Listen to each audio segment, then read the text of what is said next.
স্বাগত বৈশাখী টেলিভিশনের নিয়মিত আয়োজন ইস্পাহানি মির্জাপুর জিরো আওয়ারে। আপনাদের সাথে আছি আমি জুনায়েদ তালুকদার। দর্শক, এই মুহূর্তে রাজনীতিতে কিছুটা উত্তাপ বিরাজ করছে। বিভিন্ন রাজনৈতিক দল বিভিন্ন এজেন্ডা নিয়ে কথা বলছেন এবং এর মাঝে এই মুহূর্তে বিএনপি বলছেন যে গণভোট হতে হবে, সেটা অবশ্যই জাতীয় নির্বাচনের দিন, এবং জামায়াত বলছে জাতীয় নির্বাচনের আগেই অবশ্যই হতে হবে এবং সেটা নভেম্বরের মধ্যে। আর এনসিপির এখনও তাদের যে দলীয় প্রতীক, সেই দলীয় প্রতীক নিয়ে এখনও সংশয় আছে। সেখানে তারা শাপলা প্রতীক চাচ্ছিলেন, সেখানে তারা শাপলা কলি।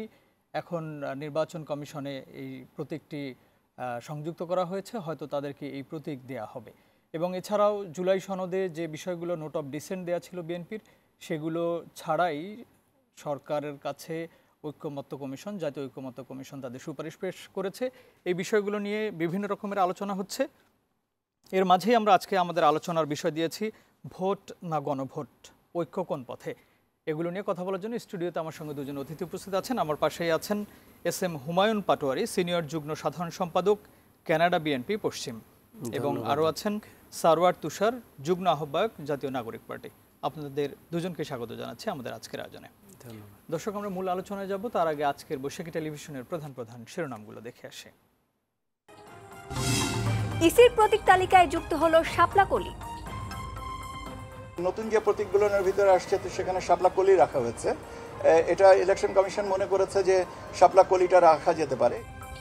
আবারও প্রশ্নবিদ্ধ নির্বাচন কমিশন।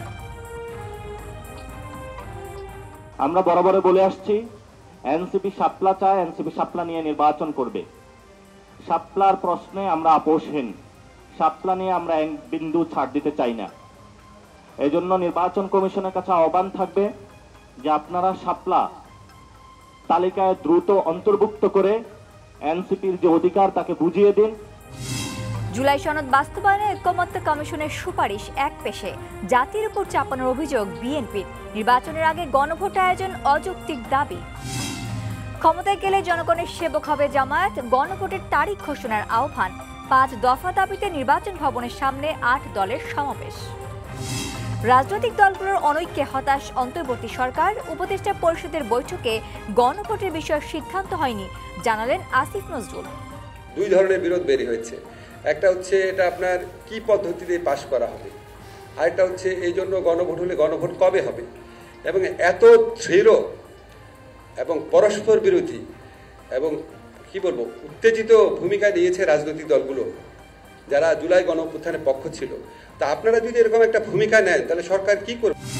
এবং শাহজালাল বিমানবন্দরে বিকল্প উপায়ে খালাস হচ্ছে আমদানি পণ্য, দ্রুতই স্বাভাবিক হবে কার্যক্রম, আশা বাণিজ্য উপদেষ্টার। তদন্ত শেষে অগ্নিকাণ্ডের রিপোর্ট প্রকাশ।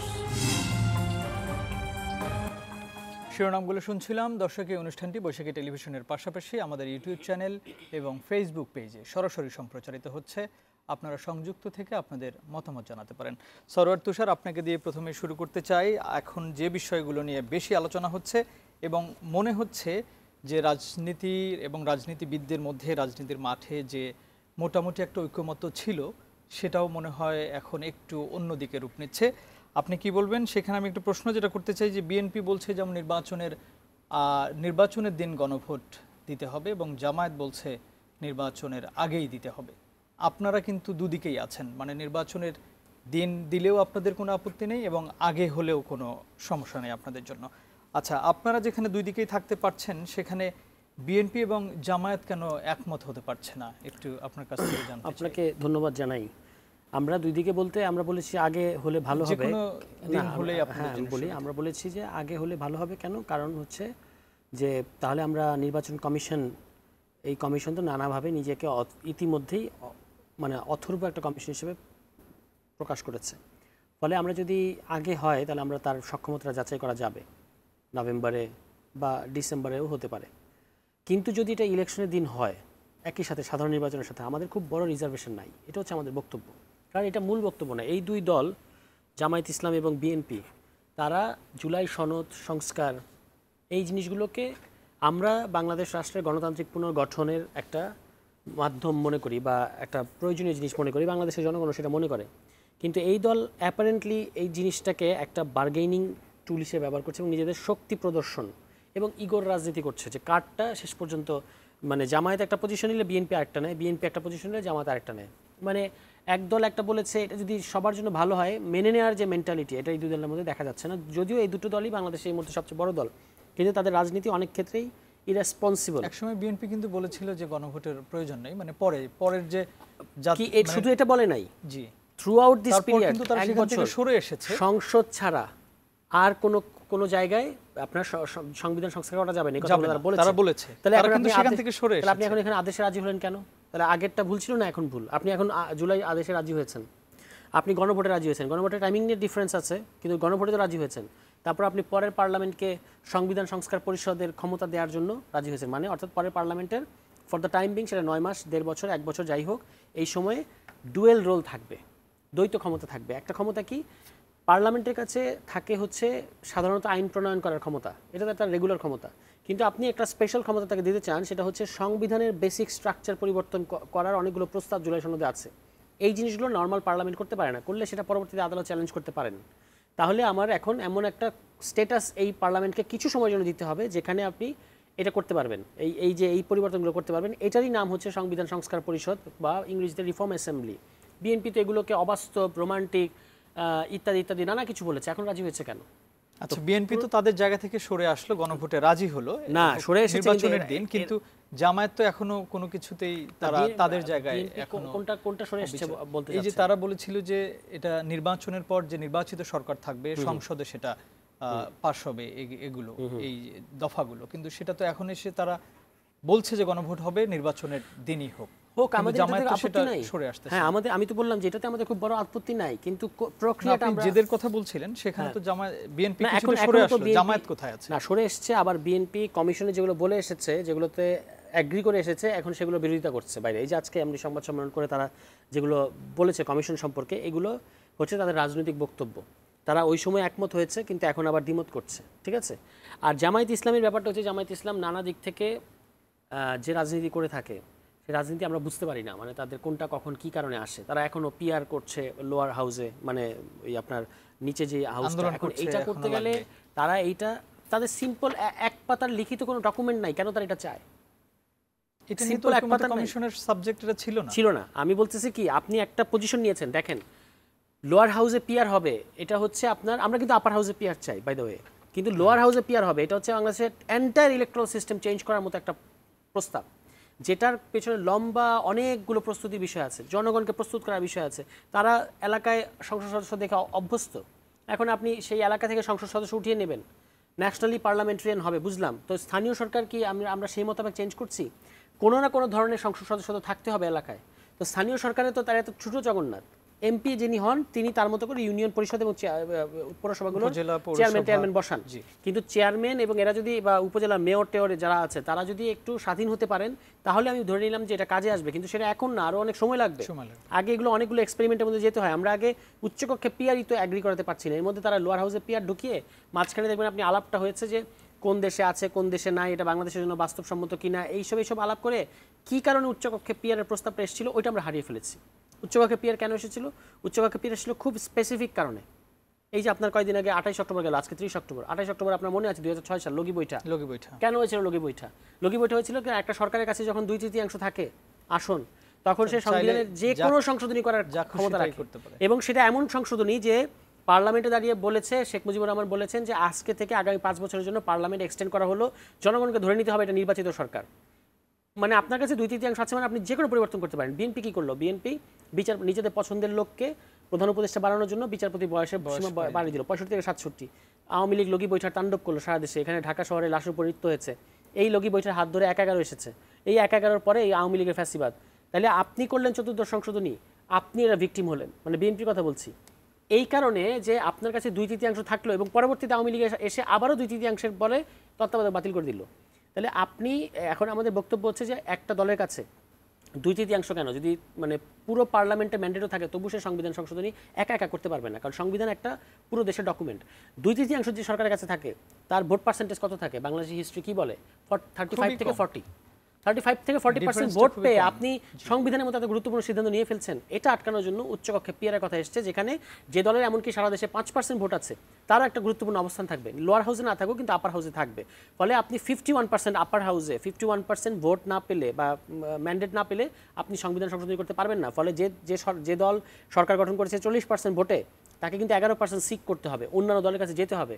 এটা একটা ডেমোক্রেসিকে মানে শক্তিশালী করবে। এই যে স্পেসিফিক জিনিসটাকে জামায়াত ইসলাম ঢুকিয়ে নিয়ে গেল পিয়ারে, লোয়ার হাউসে পিয়ারে, কেন তারা চায় আমি বললাম যে তাদের কাছে আপনি চান, বলেন যে ভাই আপনি যেটা চান এটার পিছনে আপনার কী দার্শনিক, কী তাত্ত্বিক, কী রাষ্ট্রবৈজ্ঞানিক, কী আইনি যুক্তি আছে আমাদেরকে একটু পড়তে দেন।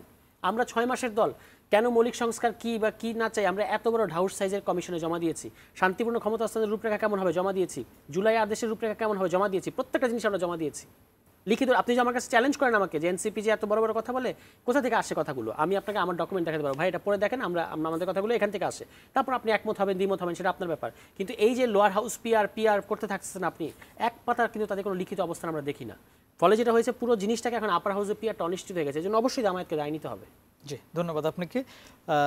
এস এম হুমায়ুন পাটোয়ারি, আপনার কাছে একটু আসি। আসলে এই যে ঐকমত্য কমিশনে প্রায় 9 মাসের মতো বৈঠক হলো এবং অনেক বিষয়ে আলোচনা, সেখান থেকে ঐকমত্য হলো। সেই বিষয়ে আপনারা জুলাই সনদে সাইন করলেন, সেখানে নোট অফ ডিসেন্ট ছিল। তারপরে সেখান থেকে এসে যখন সরকারের কাছে ঐকমত্য কমিশন থেকে সুপারিশ করা হলো, সেখানে নোট অফ ডিসেন্ট নেই। এখন সেটা নিয়ে রাজনীতির মাঠ খুবই উত্তপ্ত। আসলে এগুলোর পিছনে কি কারণ মনে হচ্ছে, কেন এই বিষয়গুলো হচ্ছে, কেন কারা করছেন? ধন্যবাদ আপনাকে গুরুত্বপূর্ণ প্রশ্ন করার জন্য। আমি আমাদের স্টুডিওতে থেকে দর্শক শ্রোতা যারা শুনছেন সবাইকে সালাম এবং শুভেচ্ছা জানাচ্ছি। আমরা একটি রক্তক্ষয়ী গণ আন্দোলনের মাধ্যমে 1581 জনের রক্তের বিনিময়ে আমরা এই ফ্যাসিবাদ মুক্ত করে একটি সুষ্ঠু, নিরপেক্ষ, গ্রহণযোগ্য নির্বাচনের জন্য জাতি অপেক্ষা করছে। যে জাতি বিগত 24 বছর এই একটি নিরপেক্ষ নির্বাচনের স্বাদ পায়নি, তাদের ভোটের মাধ্যমে তাদের জন আকাঙ্ক্ষার প্রতিফলন ঘটিয়ে তাদের জনপ্রতিনিধি নির্বাচিত করতে পারেনি। কিন্তু বিভিন্ন দেশি বিদেশি এবং ষড়যন্ত্রের মাধ্যমে আমাদের নির্বাচনকে যেন প্রলম্বিত করা যায়, আমাদের নির্বাচনটাকে যেন বানচাল করা যায়, সেটারই একটা প্রচেষ্টা চলছে প্রতিনিয়ত। আমরা যে কথাটি একটু আগে তুষার ভাই বললেন যে জামাত কেন পিয়ার পদ্ধতি চায়, তাদের তো কোনো আসলে এটার প্রোফাইল নেই, কোনো তাদের কনসেপ্ট পেপার নেই। তা আমি এটা আরও কয়েকটা টকশোতে বলেছি, জামাত পিয়ার পদ্ধতি চাওয়ার একটাই উদ্দেশ্য, ভোটটাকে একটু বিলম্বিত করা এবং ভোটটাকে বানচাল করা। ভোট কিভাবে বিলম্বিত করার তো মনে হয় সুযোগ নেই, ভোট তো এখন একটা স্পেসিফিক ডেটে আছে। সুযোগ নাই, এটা একটা কথা রাষ্ট্রের অঙ্গীকার এবং আমরা প্রধান উপদেষ্টার মুখ থেকে এটা বারংবার শুনেছি। কিন্তু একটি নিরপেক্ষ, গ্রহণযোগ্য যে জন আকাঙ্ক্ষার প্রতিফলন ঘটবে, সেই ধরনের একটা নির্বাচন অনুষ্ঠানের জন্য যে প্রস্তুতি দরকার, সেই প্রস্তুতিটা কিন্তু আমরা দেখছি না। একটা নির্ভুল একটা ভোটার তালিকা প্রণয়ন করা, প্রশাসনকে নিউট্রালাইজড করা, কারণ ফেসিবাদের সময়ে বিগত 16 বছরে তারা প্রত্যেকটা প্রতিষ্ঠানে, যেমন একটা কলেজের পিয়ন থেকে শুরু করে প্রিন্সিপাল পর্যন্ত তাদের দলীয় নিয়োগ করা হয়েছিল। এখন প্রশাসনের মধ্যে টিএনও বা ইউএনও, ডিসি সাহেবরা দেখা গেল যে একদম অনেক বিতর্কিত কর্মকর্তাদেরকেও এখন পর্যন্ত ডিসির পদে বা উপজেলা নির্বাহী পদে বসিয়ে রাখা হয়েছে। আপনি ওদেরকে কখনোই, ওদের কাছ থেকে আপনি নিরপেক্ষ আচরণ, নিরপেক্ষ ভোটের কর্মযোগ্য আশা করতে পারেন না। এখন আপনি আইনশৃঙ্খলা পরিস্থিতিটাকে আপনি এখনও কন্ট্রোলে আনতে পারেন নাই। আপনার এই নিরাপত্তা বাহিনী আমাদের যারা আছে, পুলিশ বাহিনীতে 63,000 পুলিশ অনুপস্থিত ছিল।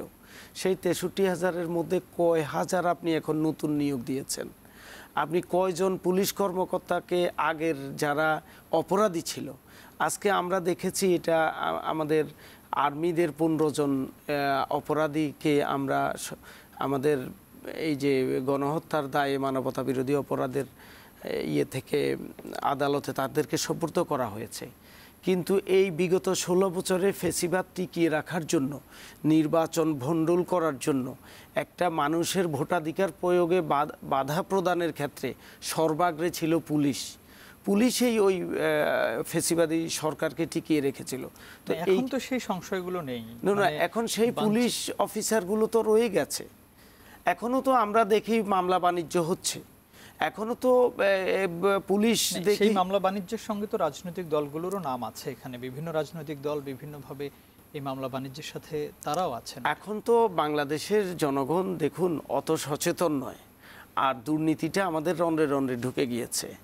এখানে রাজনৈতিক দলগুলোরও অনেক দায়িত্ব আছে, আমরা চেষ্টা করছি, কিন্তু সর্বাগ্রে দায়িত্ব হচ্ছে আমাদের সরকারের, আমাদের স্বরাষ্ট্রমন্ত্রীর, আমাদের প্রধান উপদেষ্টার। উনার কাছেই তো আমাদের এক্সপেকটেশন। সমগ্র জাতি আশা করছে এই আমাদের বিতর্কিত যেসব পুলিশ প্রশাসন, র্যাব, ডিবি, এনএসআইড যেসব কর্মকর্তা আছে, ওদেরকে সরিয়ে একটা নিরপেক্ষ, আমরা এটুক মানি প্রশাসন চালাতে গেলে রাতারাতি আপনি পুরো প্রশাসন বাদ দিতে পারবেন না, চেঞ্জ করতে পারবেন না। কিন্তু এই বিগত 16 বছরে যেসব কর্মকর্তা নেগলেক্টেড হয়েছে, ডিপ্রাইভড হয়েছে, আপনি তাদেরকে তো এনে দিবেন। আর যারা ন্যূনতম মানদণ্ড বজায় রেখে, প্রফেশনাল মানদণ্ড বজায় রেখে যারা কাজ করেছে, নিউট্রাল ছিল, তাদেরকে তো আপনি বসাবেন। বিগত 24 বছর, একটা 2001-এর পরে আপনি ভালো কোনো নির্বাচন হয়নি। 2008-এর নির্বাচনটাও ছিল ওটা পরিকল্পিত নির্বাচন, রিগড নির্বাচন। তারপরে আপনি 2014, 18 বা 24 এগুলোকে তো আপনি নির্বাচন হিসাবে ধরে নিতেই পারেন না।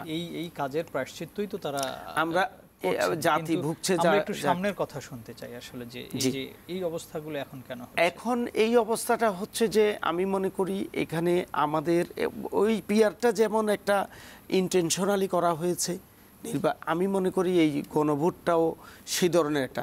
দেখুন, 9 মাসের আলাপ আলোচনার ভিত্তিতে সব রাজনৈতিক দলের সাথে কথা বলে ঐকমত্য কমিশন একটি জুলাই সনদ ওরা রেডি করেছে এবং সব দল স্বাক্ষর করেছে। সেখানে ভুল বুঝিয়ে এনসিপিকে স্বাক্ষর করতে জামাত তাদেরকে ডিমোটিভেটেড করেছে, কিন্তু তারাও স্বাক্ষর করবে না বলে নিজেরা গিয়ে স্বাক্ষর করেছে। কিন্তু আমি মনে করি এইটাই একটা গণভোটের মতো কাজ হয়েছে। সব দল, গণভোটটা কি? গণভোটটা যে কোনো একটা সমস্যাতে, যে কোনো একটা ইস্যুতে জনগণের ম্যান্ডেট নেওয়া। এখন সবগুলো দলের ম্যান্ডেট কি এখানে আসেনি? আসছে তো। এখন এনসিপিও তো তাদের স্বাক্ষর করতে রাজি হয়েছে বা ওরা করবে বলেছে। এটা কিভাবে বাস্তবায়ন হবে? আইনগত ভিত্তি না হওয়া এখন আইনগত ভিত্তির জন্য তো আমরা সব দলের প্রধানরা যখন স্বাক্ষর করেছে এবং এখানে আইনগত ভিত্তির জন্য আমাদের দল বলেছে জাতীয় নির্বাচনের দিন এখানে গণভোট হতে পারে। ওই অ্যাট দ্য সেম টাইম যে দলই ক্ষমতায় যাক, ওই তখন আরেকটা ব্যালটে আমাদেরকে একটা গণভোট দিয়ে দিলেই হয় স্পেসিফিক এই ইস্যুতে।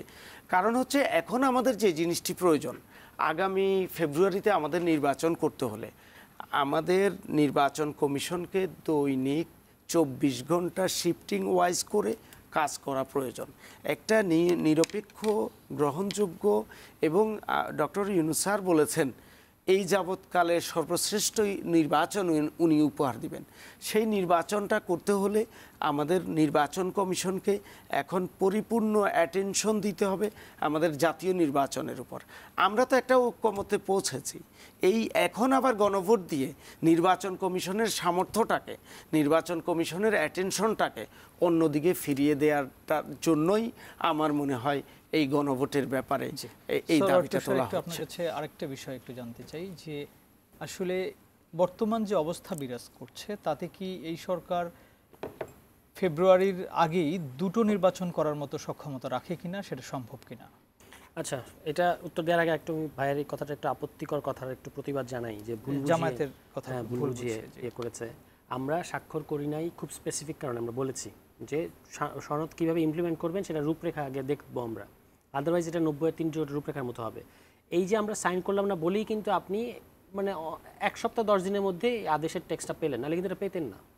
ফলে এটাকে এইভাবেই দেখতে হবে, আদারওয়াইজ এটা হইতো না। এখন এটাকে আপনি মানে ওনাদের একটা ইমপ্রেশন হয়েছে আর কি বিএনপির লোকজনের যে এনসিপি আর জামাত একই, এবং এটা কিন্তু একটা আওয়ামী স্টাইলের রাজনীতি। হ্যাঁ, এটা একটা আওয়ামী স্টাইলের রাজনীতি। কেন জানেন? কারণ আওয়ামী লীগ পুরো 15 বছর বিএনপি হাইফেন জামাত, তারপরে একটা পর্যায়ে এটা হয়ে গেল জামাত হাইফেন বিএনপি, এভাবে প্রচার করতে মানে যা বিএনপি তাই জামাত। এবং আপনি যদি একেবারে আওয়ামী লীগের শেখ হাসিনার রেজিমের শেষ দিকেও যদি টাইম ম্যাগাজিনের, বিখ্যাত ম্যাগাজিনের ফিচার দেখেন, সেখানেও বিএনপিকে একটা জঙ্গিবাদী দল, মৌলবাদী দল এবং হচ্ছে জামাত ঘেঁষা, যুদ্ধাপরাধীদের প্রশ্রয় দেয়, এই ধরনের এগুলো ফ্রেমিং করেছে। ইন্ডিয়ান পত্রপত্রিকায় তো এটা হরহামেশা করেছে। এইটা থেকে বিএনপির শিক্ষা নেওয়া উচিত ছিল যে অন্য কাউকে আমরা এরকম বলবো না। প্রত্যেকটা দলের একটা নিজস্ব রাজনীতি আছে। আমরা যেভাবে স্ট্রংলি জামায়াতে ইসলামের বিভিন্ন ভুল রাজনীতি সমালোচনা করেছি আমাদের আহ্বায়কের ফেসবুক পোস্ট থেকে শুরু করে, মির্জা ফখরুল ইসলাম আলমগীর সাহেব তো 2 দিন আগেও গিয়ে যুদ্ধাপরাধীদের বিচারের পক্ষ নিয়ে আসলেন। তাহলে সেটা এই যে একটা প্রোগ্রামে গিয়ে নিয়ে আসলেন যে তাদের বিচার করাটা, এটা আমরাও মনে করি যে বিচারটা that was a miss trial. হ্যাঁ, কিন্তু বিএনপি কি জামায়াতের সাথে জোট করে নাই? কি কারণে করলেন, কি কারণে আপনি সেটা থেকে সরে আসলেন, সে ব্যাপারে ব্যাখ্যা কোথায়, থিসিস কোথায়? কিন্তু আপনি আরেকটা নতুন দলকে জামায়াতের সাথে মিলিয়ে ফেলছেন, তাদের স্বতন্ত্র অবস্থানটাকে সম্মান জানাচ্ছেন। এটা কিন্তু মানে আমি বলবো যে গণঅভ্যুত্থানের পরে এই ধরনের রাজনীতিটা ঠিক না। এবার আমরা তাহলে ওই প্রশ্নটাই পরে শুনবো বিরতির পরে এসে। প্রিয় দর্শক, ইস্পাহানি মির্জাপুর জিরোরে নিচ্ছে ছোট্ট একটা বিরতি, ফিরছে একটু পর, আমাদের সাথেই থাকুন।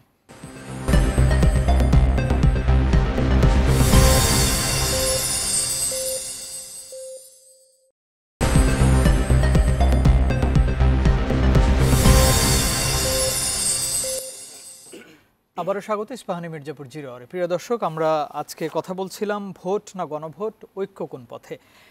সৌরার তুষার, যেটা আপনি বিরতির আগে বলছিলেন, আমার প্রশ্ন ছিল যে এই সরকার আগামী 3 মাসের মধ্যেই দুটো নির্বাচন আলাদা আলাদাভাবে করার সক্ষমতা রাখে কিনা বা সেটা সম্ভব কিনা? তারা চাইলে পারবে, কারণ নির্বাচন কমিশনের প্রস্তুতি আছে। কিন্তু আমি মনে করি যে যদি এটা ইভেন একই দিনেও হয়, এটা খুব বেশি কিছু আসবে যাবে না। মানে এটাতে খুব বরং কিছু কিছু ক্ষেত্রে এটার কিছু উপকারী দিক আছে। যেমন ধরেন অনেক দিন পরে যেহেতু ন্যাশনাল পলিটিক্স হচ্ছে, ন্যাশনাল ইলেকশন হচ্ছে, এবার আশা করা যায় যে at least 70% voter will turn out.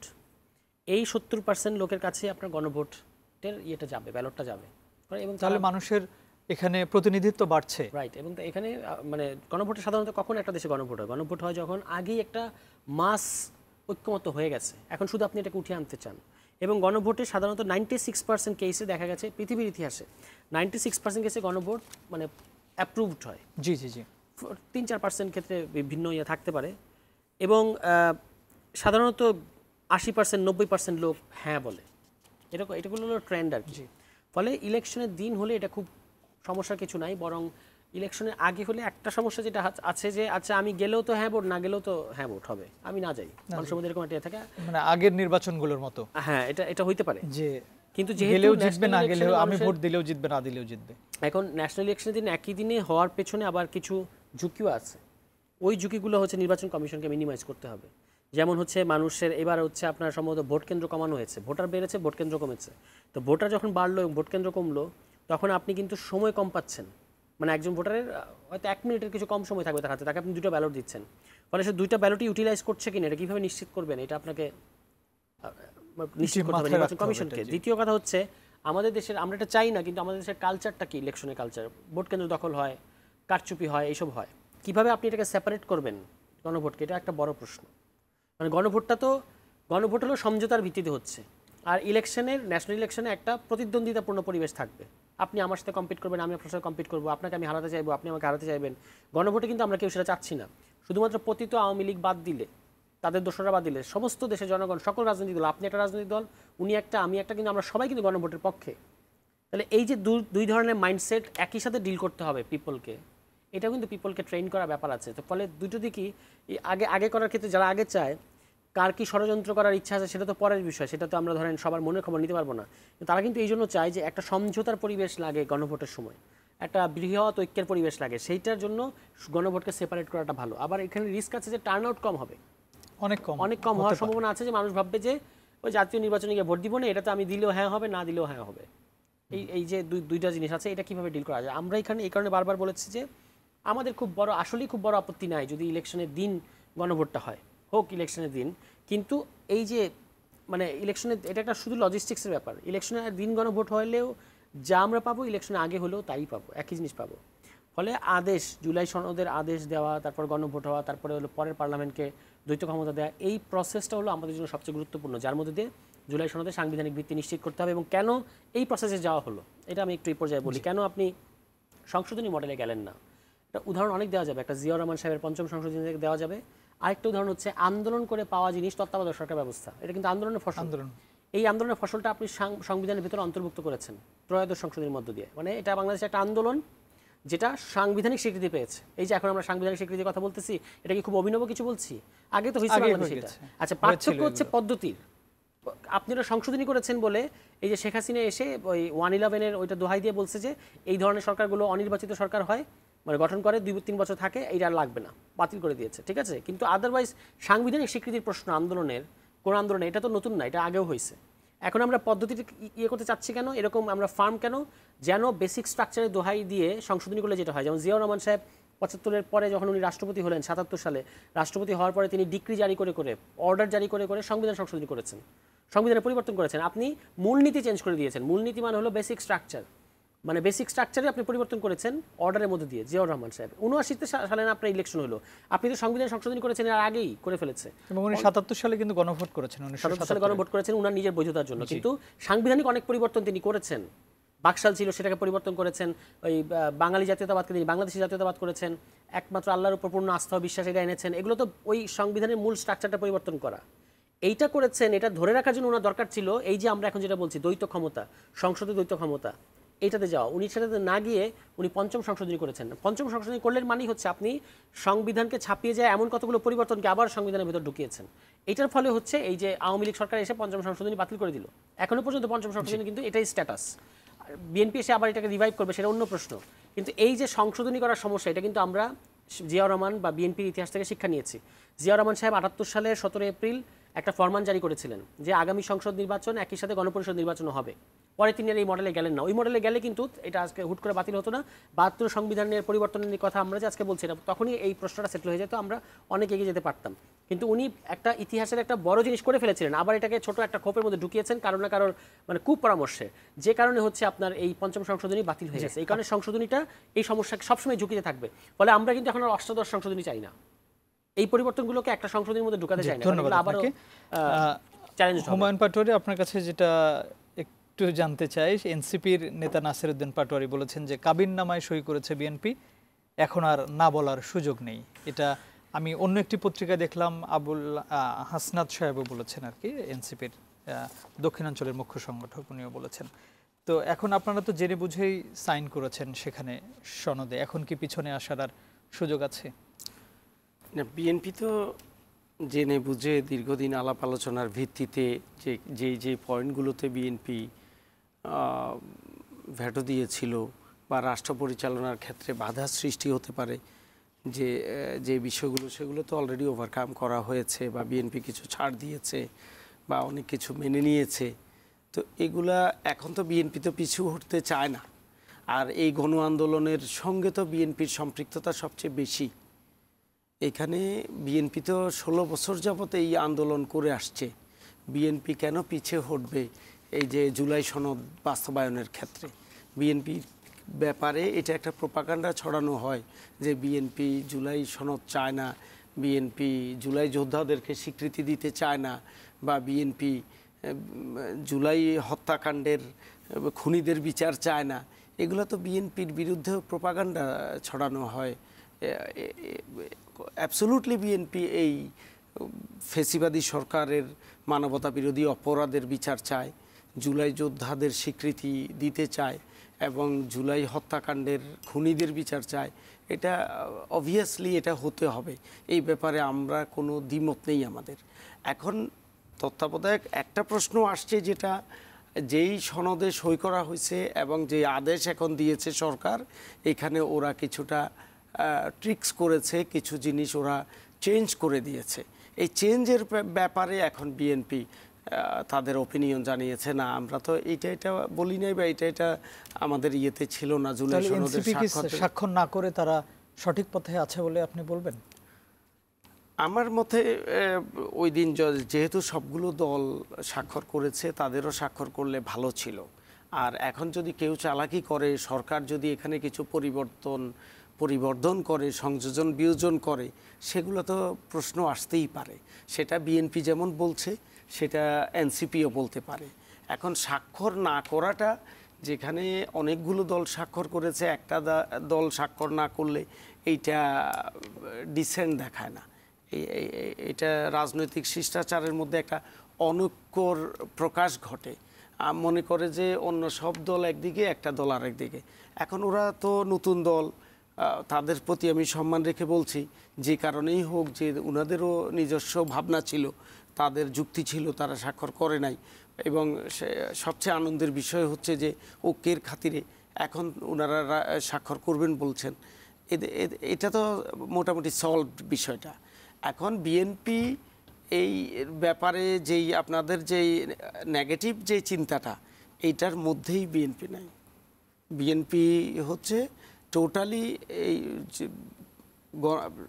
প্রথম আশাকে আমরা বিগত দিনে এই 16 বছরে আমরা অনেক শ্রম দিয়েছি সব দল, এবং এই যে আমাদের ছাত্র জনতা, আমাদের জুলাই যোদ্ধারা যে রক্ত দিয়েছে, এটার মূল কারণটা কি? ফ্যাসিবাদী সরকারকে আপনি সরিয়ে একটা নিরপেক্ষ, গ্রহণযোগ্য, অংশগ্রহণমূলক নির্বাচনের মাধ্যমে একটা সরকার প্রতিষ্ঠা করা এবং একটি জনকল্যাণমূলক দেশ প্রতিষ্ঠা করা। এখন আপনি যদি নির্বাচনই না দেন, গণতন্ত্রের পূর্বশর্ত হচ্ছে নির্বাচন, আপনি নির্বাচন যদি না দেন, তাহলে আপনি আব্রাহাম লিঙ্কনের সেই গণতন্ত্র প্রতিষ্ঠা করবেন কি করে? Democracy is government of the people, by the people and for the people. তো আপনি যদি জনগণকে ভোটের মধ্যে নিয়ে না আসেন, তাহলে তো আপনি যদি একটা সুষ্ঠু ভোট কেন্দ্রিক চিন্তা না করেন, অন্য 1000 তত্ত্ব আপনি যদি ইম্পোজ করতে চান, ইমপ্লিমেন্ট করতে চান, তাহলে তো আমাদের মূল ফোকাসটা আপনার ব্যাহত হবে। আপনি এখান থেকে চট্টগ্রাম যাওয়ার জন্য রওনা দিয়েছেন, আপনি পথে পথে যদি এইটা দেখেন, ওটা দেখেন, ওটা দেখেন, নরসিংদীর দিকে ঢুকেন, সিলেটের দিকে যান, আপনি চিটাগাঙে পৌঁছাতে পারবেন না। এখন আমাদের হচ্ছে মেইন ফোকাসটা কি? জাতিকে একটা অতি আকাঙ্ক্ষিত যে জিনিসটি আমাদের নির্বাচন, এই নির্বাচনটা কিভাবে সুন্দর হবে, সুষ্ঠু হবে। তুষার ভাই একটা কথা বলেছেন, ভোটের দিন গণভোট হলে ওনাদের আপত্তি নেই, বাট ওই গণভোটের যেই পজিটিভনেসের আর কম্পিটিশনের ক্ষেত্রে একটা কনফ্লিক্ট হতে পারে। এখন সেটাকে আমরা কিভাবে মিনিমাইজ করতে পারি, কিভাবে স্মুথ করতে পারি, সেটা নিয়ে আমরা ভাবতে পারি। আমরা মনে হয় এতগুলো বিষয় নিয়ে আমরা ঐক্যমত্যে পৌঁছতে পেরেছি। আমরা ওই গণভোটের ওই ব্যালটটা কেন আলাদাভাবে, তো প্রিজাইডিং অফিসারই তো ব্যালট। আপনারা তো চাইলে জামায়াতের সঙ্গে এটা নিয়ে আনুষ্ঠানিক আলোচনা করতে পারেন, আপনারা দল দুটো একসঙ্গে। সেটা তো আলোচনা চলবেই। গণতন্ত্রের বিউটি হচ্ছে আলোচনা করা, আলোচনার মাধ্যমে সমাধান করা, ঐক্যটাকে, আমাদের জাতীয় স্বার্থে ঐক্যটাকে প্রাধান্য দেয়া। আমাদের ঐক্যের কোনো বিকল্প নাই। এই ঐক্যটা শুধু রাজনৈতিক ঐক্য না, এটা জাতিগত ঐক্য হতে হবে।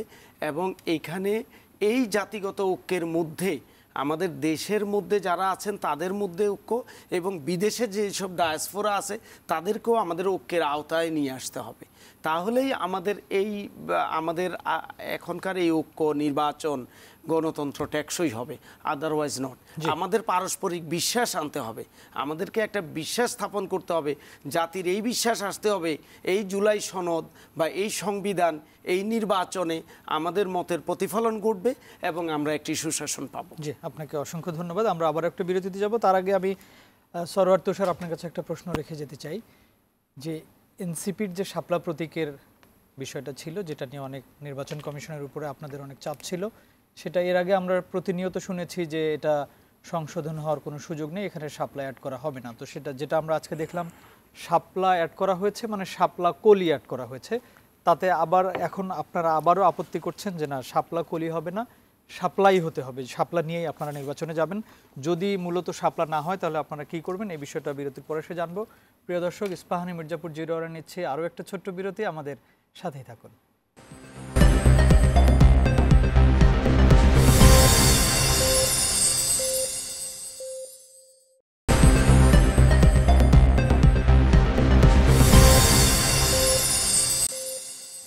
আবারও স্বাগত ইস্পাহানি মির্জাপুর জিরো আওয়ারে। প্রিয় দর্শক, আমরা কথা বলছিলাম আজকে ভোট না গণভোট, ঐক্য কোন পথে, এবং আমাদের এই অনুষ্ঠানটি বৈশাখী টেলিভিশনের পাশাপাশি আমাদের বৈশাখীর ইউটিউব চ্যানেল এবং ফেসবুক পেজে সরাসরি সম্প্রচারিত হচ্ছে।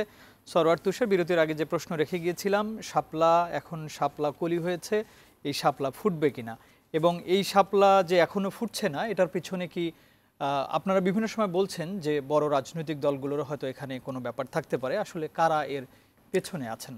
কারা পিছনে আছে জানি না, কিন্তু কেউ না কেউ নিশ্চয়ই পিছনে আছেন। কারণ কমিশন এতদিন বলে আসলো যে এটা বিধিমালায় নাই, তফসিলে নাই, এর আগে বলেছে জাতীয় প্রতীক। আমরা কিন্তু ধারাবাহিকভাবে তাদের পজিশনগুলো যে ভুল এটা দেখিয়ে গেছি। তারা যখন বলেছে এটা জাতীয় প্রতীক তাই দেওয়া যাবে না, আমরা বিস্তারিত, আপনি কমিশনের কাছে যান, তাদের কাছে চান, দেখবেন আমাদের বিস্তারিত লম্বা এক্সপ্লেনেশন আছে যে বাংলাদেশের প্রতীক বিধি বলেন, সংবিধানের ধারা বলেন, কেন এটা জাতীয় প্রতীক না। শাপলা জাতীয় প্রতীক না, পানিতে ভাসমান শাপলা, দুই দিকে ধানের শীষ, তার উপরে তারকা এবং সোনালী আঁশ এবং একটা বিশেষ কালারের শেড, এই সব মিলে হলো আমাদের জাতীয় প্রতীক। শুধু শাপলা জাতীয় প্রতীক না, এবং শাপলারও আবার অনেকগুলো শেড আছে। আপনি ধরেন সবুজ আর লাল থাকলেই একটা পতাকাকে আপনি জাতীয় পতাকা বলতে পারবেন না, একটা নির্দিষ্ট শেপ হইতে হবে সেটা, তাই না? শেপটা একেবারে মানে ওটা লকড, এটা আমাদের জাতীয় প্রতীক বিধি ইত্যাদির মধ্যে আছে। এটা যখন আমরা দেখালাম লিখিতভাবে, তারা এত একটা ফেসে গেল মনে হলো, এরপর তারা কিছু বলে না। হঠাৎ করে তারা বলা শুরু করলো নাগরিক ঐক্য, যে নাগরিক ঐক্য চেয়েছে তাই আপনাদের দেওয়া যাবে না। পরে মান্না ভাই যখন বললেন যে উনি বলেছেন যে তাদের আপত্তি নেই, যাব না, জি হ্যাঁ, তখন এইটাও তাদের বলা শেষ। তখন তারা বললো কেন দেবো না, ব্যাখ্যা করবো না, প্রয়োজন দেখছি না, আমাদের বিধিমালায় নাই তাই দেওয়া যাবে না। যখন বললো যে বিধিমালায় নাই তাই দেওয়া যাবে না, আমরা তখন দেখালাম যে বাংলাদেশের ইতিহাসে এরকম একাধিক ঘটনা আছে যেখানে বিধিমালা না থাকা সত্ত্বেও একটা দল নিবন্ধনের সময় যে প্রতীক চেয়েছে সেই প্রতীক পেয়েছে, যেমন কাদের সিদ্দিকীর গামছা। কিন্তু সেই প্রতীক যদি ওখানে এনলিস্টেড না থাকে, সেটাই বলতেছি, এনলিস্টেড নাই, এমন প্রতীক চেয়েছে এবং পেয়েছে, এবং কাদের সিদ্দিকীর গামছা, এবি পার্টির ইগল, এগুলো কিন্তু লিস্টে ছিল না। এবং লিস্টে আপনি সবসময়, এই যে আজকেই তো প্রমাণ হয়েছে, লিস্টে যে আপনি চাইলে অন্তর্ভুক্ত করতে পারেন। শাপলাকে আপনার লিস্টে ছিল, শাপলা কলি কি আপনার লিস্টে ছিল? কোথা থেকে নতুন করে এখন তাহলে এতদিন এই ছড়ানো করলেন কেন? এই কথাগুলো আমরা, আমাদের ইস্যুটা শাপলা নিয়ে শুরু হলো একটা এটা তো হাসিনার আমলের নির্বাচন কমিশন না। আপনি কোনো একটা স্ট্যান্ড কেন নেন একটা সাংবিধানিক প্রতিষ্ঠান হিসেবে? প্রত্যেকটা কাজ আপনার আইনের ভিত্তিতে হইতে হবে, ব্যাখ্যা থাকতে হবে প্রত্যেকটা কাজে, যে আমি এই স্ট্যান্ড এই কারণে নিয়েছি। তারা কিন্তু সেটা দেখাতে পারেনি। ফলে আমাদের ফাইটটা আপাতত অর্থে শাপলা মনে হলো এটা একটা সাংবিধানিক প্রতিষ্ঠানের স্বচ্ছতা, জবাবদিহি ইত্যাদির সাথে জড়িত। আজকে আমরা এটা ফাইটটা করলাম, এটা বেনিফিট দেখবেন পরবর্তীতে আরেকটা নিবন্ধন নিচ্ছে এমন দল পাবে, যে সে দেখবে যে সে যে কোনো পজিশন নিলে ইসি তাকে ব্যাখ্যা করছে পছন্দের একটা, হ্যাঁ মানে যদি আপনি পাওয়ার দিয়ে থাকেন সেটা আপনি তখন তাকে দিতে পারবেন, কোনো অসুবিধা হবে না। এখন শাপলা কলি তারা অন্তর্ভুক্ত করেছে, আজকে ইসি সচিব এটাও বলেছেন যে প্রয়োজনে আমরা সংশোধন করব আবার। তার মানে কলি যেহেতু আসছে, তার মানে এবার ফুলও ফুটবে, মানে ফোটাতে পারবেন বলে মনে হচ্ছে। হ্যাঁ, আমরা ডেফিনেটলি শাপলা ছাড়া তো আমরা কলি চাই নাই। আমরা এটুকু স্বাগত জানিয়েছি যে আপনি প্রতীক অন্তর্ভুক্ত করেছেন, তার মানে করা যায়, এই নজির আপনি সৃষ্টি করলেন, এখন তাহলে আপনাকে শাপলা দিতে হবে। ধন্যবাদ আপনাকে। হুমায়ুন পাটোয়ারি, একটা বিষয় একটু বলতে চাই। এতদিন পর্যন্ত আমরা সবসময় শুনে আসছি যে আপনারা বিভিন্ন সময় সব দলই, এনসিপি, জামায়াতে ইসলামী, বিএনপি সহ আরও যারা রাজনৈতিক দল আছে, সবসময় সরকারের উপরে দোষ চাপিয়েছেন যে সরকার ঠিকমতো তা আপনাদেরকে সাপোর্ট দিচ্ছে না, নির্বাচনের বিষয়ে কাজ করছে না। আজকে আমাদের আইন উপদেষ্টা উনি বলেছেন যে রাজনৈতিক দলগুলো তাদের যে দায়িত্ব, সেই দায়িত্ব তারা ঠিকমতো পালন করছে না। তারা নির্বাচনের আগে যে ধরনের এখন যে পরিস্থিতি তৈরি করছে, এটা আসলে সরকার আশা করে নাই। সরকার একটু মনক্ষুণ্ণ আপনাদের উপরে, মানে সব রাজনৈতিক দলগুলোর উপরে। আপনি নিশ্চয়ই শুনেছেন। ধন্যবাদ আপনাকে। আসলে কোনো প্রশাসন বা কোনো সরকার যখন সঠিকভাবে দেশ চালাতে পারে না, কোনো দায়িত্ব সঠিকভাবে যখন পরিচালনা করতে পারে না, তখনই বিরোধী দলের উপর দোষ চাপায় সরকার। এই পর্যন্ত আমরা মনে করি বাংলাদেশের ইতিহাসে, 54 বছরের ইতিহাসে এই সরকার সবচেয়ে ভাগ্যবান সরকার যে সব বিরোধী দল তাদেরকে সহযোগিতা করেছে। বিশেষ করে বাংলাদেশ জাতীয়তাবাদী দল বিএনপি, বাংলাদেশের সবচেয়ে বড় দল, এখন পর্যন্ত সরকারকে কোনো চাপেই ফেলেনি এবং সরকার বিরোধী কোনো আন্দোলনও করেনি। অতীতের সকল গণতান্ত্রিক সরকার দেখুন, একদিকে আন্দোলন মোকাবেলা করে, অন্যদিকে দৈনন্দিন কাজ করে। এই সরকার তো সবচেয়ে বেশি আন্দোলন মোকাবেলা করেছে বিভিন্ন গোষ্ঠী সমাজের, বিভিন্ন স্কুল, কলেজ, ইউনিভার্সিটি থেকে শুরু করে কিছু ট্রেড ইউনিয়ন, পেশাজীবী স্কুল, আমরা তো প্রায় দেখি যে যমুনার দিকে আন্দোলন, ওগুলো হচ্ছে কিছু তাদের ছোটখাটো দাবি, সেগুলো তো তারা মোকাবেলা করেছে। ওইগুলা কিছুটা ষড়যন্ত্রমূলক। আগে ফেসিবাদী সরকারের দোসর যারা ছিল, সমর্থক যারা ছিল, তারা আওয়ামী লীগের ব্যানারে নামতে না পেরে বিভিন্ন ট্রেড ইউনিয়নের অন্যান্য দাবি নিয়ে মানে শত সহস্র দাবি তাদের এখন সৃষ্টি হয়েছে, যেখানে 16 বছরে কোনো দাবি দেওয়া ছিল না। বাট সেই দাবির সঙ্গে বড় বড় দল যেগুলো আপনি কাউন্ট করবেন বাংলাদেশে, এই রাজনৈতিক দলের কোনো সম্পৃক্ততা ছিল না। ওই ছোট ছোট বিভিন্ন ধরনের পেশাজীবীদের আপনারা রাজনৈতিক দলগুলো সামনের ইলেকশনকে ঠিকঠাক করার জন্য সহযোগিতা করবেন কি? আমরা সরকারকে সর্বতোভাবে সহযোগিতা করছি, জাতির স্বার্থে, দেশের স্বার্থে, গণতন্ত্রের স্বার্থে এবং আমাদের সার্বভৌমত্বের স্বার্থে। আমরা চাই একটা ঐক্যমত্যের ভিত্তিতে একটা সুন্দর নির্বাচনের মাধ্যমে আমাদের জাতীয় ঐক্য অটুট থাকবে, আমাদের দেশ সমৃদ্ধির পথে এগিয়ে যাবে। এবং আমাদের নেতা দেশনায়ক তারেক রহমান উনার প্রত্যেকটা বিবৃতি এবং বক্তৃতায় উনি জাতীয় ঐক্যটাকে প্রাধান্য দিচ্ছে, সম্প্রীতির পরিবেশটাকে উনি প্রাধান্য দিচ্ছে।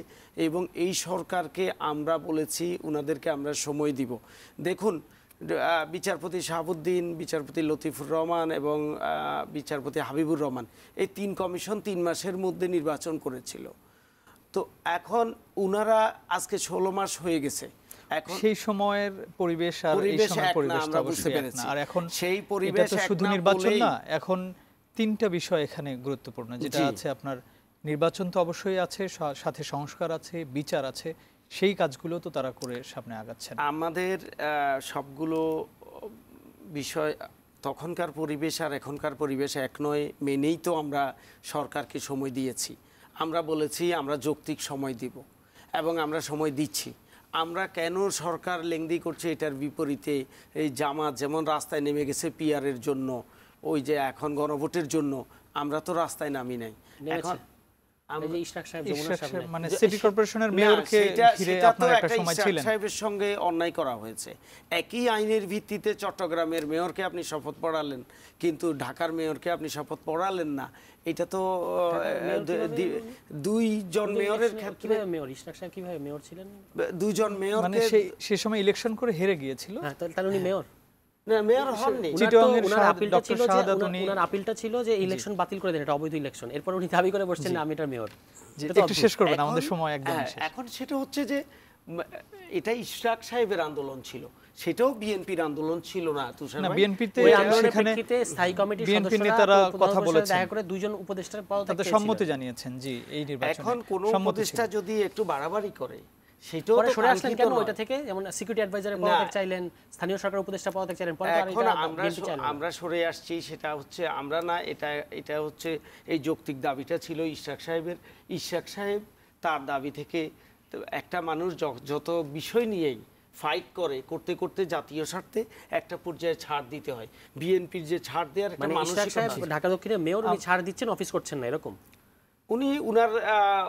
অবশ্যই উনার একটা পজিটিভনেস থেকে উনি এটা করেছেন, উনি ছাড় দিয়েছেন। বা বিএনপিও এখন দেখেন অনেক বিষয়ে আমাদের দ্বিমত ছিল। আমরা একটু শেষ করব। আমি একটু সরওয়ার তুষারের কাছে মানে একই প্রশ্নটা রাখতে চাই যে আজকে আইন উপদেষ্টা, নিশ্চয়ই আপনি কথাটা শুনেছেন যে রাজনৈতিক দলগুলো তারা যা করছে এখন সেটা আসলে সরকার খুবই বিব্রত, চায় না সরকার সেটা এরকম হোক। সরকারের অনেক কর্মকাণ্ড আমরা বিব্রত। আপনারা তো সবসময় আগে বিব্রত ছিলেন, এখন সরকারকেও আমরা শুনছি বলতে যে রাজনৈতিক দলগুলোর উপরে। এই পরিস্থিতির দায় কি সরকার এড়াতে পারবে? রাজনৈতিক দলগুলোর, আপনার ধরেন রেফারি কি করে ফুটবল খেলা, যখন ফাউল হয়, 2 দল যখন আর একটা জায়গায় খেলা স্টপ হয়ে গেছে, তখন রেফারি নিচে বলটা হাতে তুলে নেয়, তারপর ছেড়ে দিয়ে আবার 15 সেকেন্ড পর খেলা শুরু হয়। রেফারিকে মাঝে মাঝে ভূমিকা নিতে হয়। সরকার তো কোনো পজিশন নেয় না কোনো কিছুতে। এই আদেশের ব্যাপারেও তারপরে, এবং আমার তো খুব ঘোরতর সন্দেহ আছে যে এই আদেশটা, যেটা জুলাই সনদ আদেশের কথা, এটা সরকারের ভেতর থেকে বিরোধিতা হবে, সরকার ভেতর থেকে আটকে দেওয়া হবে। ফলে এরকম করলে আপনি পরে যদি বলেন রাজনৈতিক দলগুলো এরকম করছে কেন, রাজনৈতিক দলগুলো এরকম করবেই। গত 1 বছর রাজনৈতিক দলগুলো কোনো মারপিট করেছে নিজেদের মধ্যে? বিরাট চেঞ্জ এটা। বাংলাদেশের রাজনীতি মানেই হচ্ছে মুখোমুখি সংঘর্ষ, গোলাগুলি, মারপিট, এইসব লাস্ট পরে। সেখানে গত 1 বছর রাজনৈতিক দলগুলো শুধু কথা চালাচালি করেছে। এটা তাদেরকে বিরাট ধন্যবাদ দিতে হবে। তার মানে আপনারা সহযোগিতা করেছেন, সামনে সহযোগিতা করবেন। ডেফিনেটলি সহযোগিতা করছেন। এই সরকার টিকতে পারতো না। ছোট্ট বিষয় আপনাকে বলি, গণ অধিকার পরিষদের যে সাধারণ সম্পাদক রাশেদ খান বলেছেন যে বিএনপি, জামায়াত ইসলামী এবং এনসিপির ফাঁদে পড়েছে এই সরকার। রাশেদ কার ফাঁদে পড়েছে আমি জানি না, কারণ গণ অধিকারকে আমি গত 1 বছর দেখেছি তাদের নিজস্ব কোনো রাজনীতি নেই, তারা সারাক্ষণ হচ্ছে এনসিপির পেছনে লেগে থাকে, এনসিপির এটা এনসিপির ওইটা, এবং আমার মাঝে মাঝে মনে হয় তাদের এগুলো খুব হীনমন্যতা থেকে আসে। মানে তারা এটা বুঝতে পারছে না যে গণ অভ্যুত্থানের যারা নেতৃত্ব দিয়েছেন তারা ডেফিনেটলি বাংলাদেশে তাদের একটা গুরুত্ব থাকবে, সেই গুরুত্ব ওনারা পাবেন না, ওনারা গণ অভ্যুত্থানের নেতৃত্ব দেন নাই। এখন এটা যে মানতে না পারে এবং প্রায়ই বলেন যে আমাদের দলে ছিল, এই ছিল, সেই ছিল, এই কথাগুলো যথেষ্ট পরিমাণ আপত্তিকর। ফলে আমি দেখেছি যেটা গত 1 বছরে গণ অধিকার পরিষদের নিজস্ব কোনো রাজনীতি নেই, একটা কথা তারা বলতে পারে না দেশবাসীকে যে আমরা ক্ষমতায় গেলে এটা করব, তাদের হয়তো ওই ভিশনই নাই, তারা সিট পলিটিক্স করে। ওয়ারেজ এনসিপির একটা রাষ্ট্র প্রকল্প আছে, শুরু থেকে আপনি একমত হন বা না হন, উনি একমত হোক বা না হোক, আমরা কনসিস্টেন্টলি আপনাদের টক শোতে, আমাদের লিখিত বক্তব্যে, সব জায়গায় আমাদের রাষ্ট্র প্রকল্প হাজির করেছি, কেন সংবিধান চাই না এটা, কেন আমাদের 24 দফায় ওইটা আছে, সমস্ত কিছু কিন্তু আমরা ব্যাখ্যা করেছি। আপনাদের সঙ্গে তো গণ অধিকার পরিষদের একটা জোট হওয়ার কথা ছিল, একটাই দল হওয়ার কথা ছিল, সেটাও হলো না। আমরা বলেছি যে কেউ আমাদের দলে যোগ দিতে পারবে, কিন্তু সেটা এনসিপিতে যোগ দিতে হবে। তারা যেই ধরনের কথাবার্তা, যে ধরনের কমেন্ট পাস করে, এটা করে আমরা একটু 30 সেকেন্ড আপনার কাছে হুমায়ুন পাটোয়ারি যদি একটু শেষে কিছু বলতে চান। এখন আমার একটাই প্রত্যাশা, আপনার গণতন্ত্র টিকে থাকে সংখ্যার জোরে নয়, এটা পারস্পরিক বিশ্বাসের উপর এই গণতন্ত্রটা টিকে থাকবে। আর আমাদের পারস্পরিক বিশ্বাস, আস্থা এবং জনগণের কল্যাণ যদি আমরা চিন্তা করি, আমরা যদি একটা গণমুখী মানুষের কথা চিন্তা করি, আমরা এই ভোট বঞ্চিত যে এই 18 কোটি মানুষের কথা যদি আমরা চিন্তা করি, তাহলে আমরা আমাদের ছোট ছোট দাবিগুলো, ছোট ছোট আমাদের দলীয় বা ব্যক্তিগত ইন্টারেস্টগুলোকে আমরা ছাড় দিয়ে আমরা জাতীয় স্বার্থে একদমই সময় নেই। এস এম হুমায়ুন পাটোয়ারি, সারওয়ার তুষার, আপনাদের দুজনকে অসংখ্য ধন্যবাদ, আপনারা স্টুডিওতে এসে আমাদেরকে সময় দিলেন। প্রিয় দর্শক, আগামীকাল অন্য কোনো বিষয় এবং আমাদের দর্শক নিয়ে আবারও দেখা হবে মির্জাপুর জিরো আওয়ারে। সে পর্যন্ত ভালো থাকবেন, শুভরাত্রি।